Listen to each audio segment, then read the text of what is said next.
La guerra entre Irán e Irak, también conocida por algunas escuelas historiográficas como la Primera Guerra del Golfo, fue un conflicto militar prolongado que tuvo lugar entre septiembre de 1980 y agosto de 1988. Fue una de las guerras más largas y devastadoras del siglo XX, con profundas consecuencias políticas, económicas, sociales para ambos países y para el Medio Oriente en general. Una de las causas del conflicto fueron las disputas territoriales, siendo el Shatt al-Arab una importante vía fluvial en la frontera entre Irán e Irak. Este río es la confluencia del Tigris y el Éufrates y sirve como principal acceso al Golfo Pérsico para ambos países. Aunque se habían firmado acuerdos previos, como el Acuerdo de Argel de 1975 que regulaba el control del río, Irak, bajo liderazgo de Saddam Hussein, lo consideraba injusto y reclamaba soberanía total sobre esta área estratégica. La Revolución Islámica de Irán de 1979, que derrocó al régimen del Shah y estableció una república islámica bajo el liderazgo del Ayatollah Khomeini,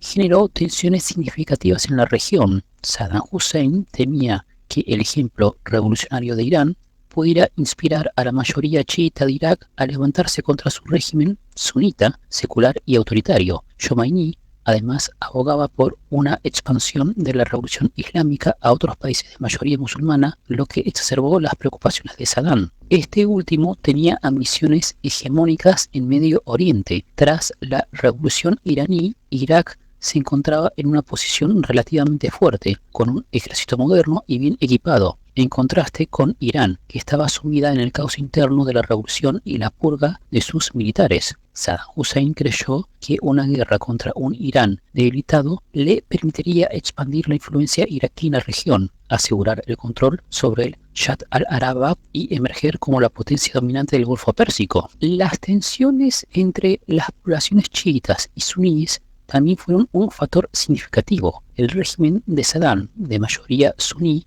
gobernaba sobre una población chiita considerable en Irak y temía que el gobierno teocrático chiita de Irán promoviera una insurrección chiita en Irak. Por otro lado, las tensiones entre los árabes y los persas también jugaron un papel en el conflicto, alimentando el nacionalismo y las animosidades históricas. El 22 de septiembre de 1980, Irak lanzó un ataque sorpresa contra Irán, esperando una rápida victoria. Las fuerzas iraquíes cruzaron la frontera e invadieron la provincia iraní de Khuzestan, una región rica en petróleo. Inicialmente, Irak logró algunos avances tomando varias ciudades fronterizas y posicionándose en áreas estratégicas. Saddam Hussein creía que Irán, aún debilitado por la revolución, no sería capaz de montar una defensa efectiva. Sin embargo, la expectativa de una victoria rápida se desvaneció cuando Irán reorganizó sus fuerzas y lanzó una feroz contraofensiva. A mediados de 1982, las fuerzas iraníes lograron expulsar a las tropas iraquíes de la mayor parte del territorio iraní ocupado y comenzaron a avanzar hacia Irak. La guerra, que inicialmente había sido un avance iraquí, se transformó en un conflicto de desgaste prolongado, en el cual Irán buscaba la caída del régimen de Saddam Hussein y la exportación de su revolución islámica. La guerra se estancó a lo largo de la frontera en una especie de guerra de trincheras similar a la Primera Guerra Mundial, con ambos lados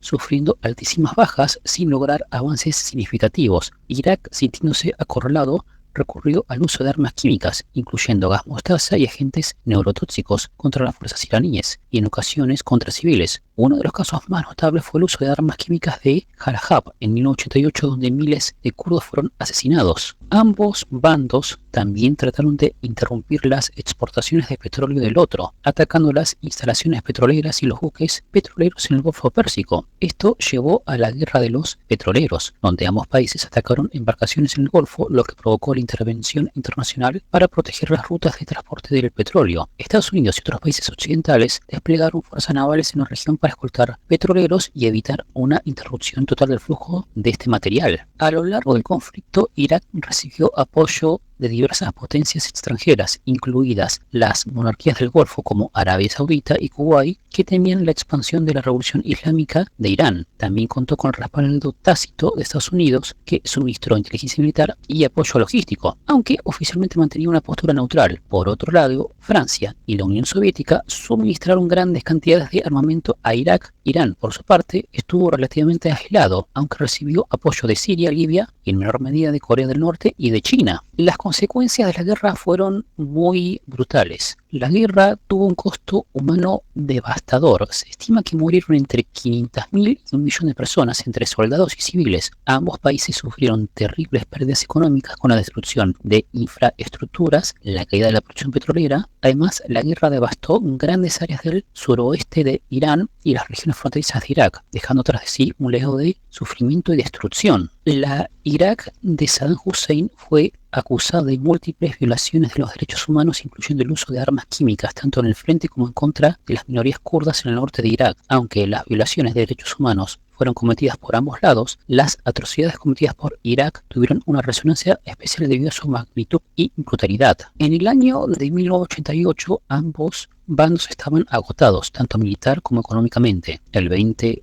de agosto de ese año, tras la intervención diplomática de las Naciones Unidas y la adopción de la resolución 598 del Consejo de Seguridad, Irán e Irak aceptaron un cese al fuego, aunque la guerra terminó sin que ninguna de las dos partes lograra una victoria decisiva. A pesar de las pérdidas colosales, las fronteras entre ambos países permanecieron prácticamente inalteradas y las disputas territoriales sobre el Shatt al-Arab no se resolvieron completamente hasta después de la caída de Saddam Hussein en el año 2003. Ambos países emergieron de la guerra gravemente debilitados. Irak, que había comenzado el conflicto con un ejército bien equipado y en expansión, terminó profundamente endeudado, especialmente con las monarquías del Golfo, que lo habían financiado. Irán, que había sufrido las purgas militares después de la revolución, también quedó devastado económicamente, aunque el régimen de Khomeini utilizó la guerra para consolidar su control interno y aplastar la disidencia. Aunque la guerra no produjo ganadores claros, Saddam Hussein se posicionó como una figura central en el mundo árabe debido a su resistencia frente a Irán. Sin embargo, su deseo de consolidar